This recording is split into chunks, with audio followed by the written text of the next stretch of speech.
I still can't believe that you're living with that man. Umalis na ho si Daniel, ma. He won. Excuse me? Nanalo na ho kayo. Umalis na ho si Daniel. Wala na ho si Daniel. Happy now? Ganyan ka na ba talaga kabastos ngayon? Ayan ba ang napupulot mo dun sa lalaking yun at dun sa intimitida mong kaibigan? Tapos makikisama ka kaagad sa lalaki, hindi ka pa naman pinapakasalan. Yan ba ang tinuro namin sa'yo ng Ma, paawa? 26 na ho ako, ma. Ang tagal ko na ho dito sa Pilipinas na ako lang ho mag-isa. Alam niyo kung gugustuhin nga ho namin, pwede na kaming bumuo ng pamilya. Na ano? Na hindi ka pa pinapakasalan? Papayag ka sa Gosh, ma, hindi yun yung point!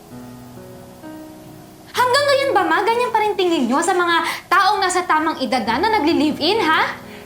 Ganyan na ganyan ako dati, Camille. Papunta ka pa lang, nakabalik na ako ng ilang beses.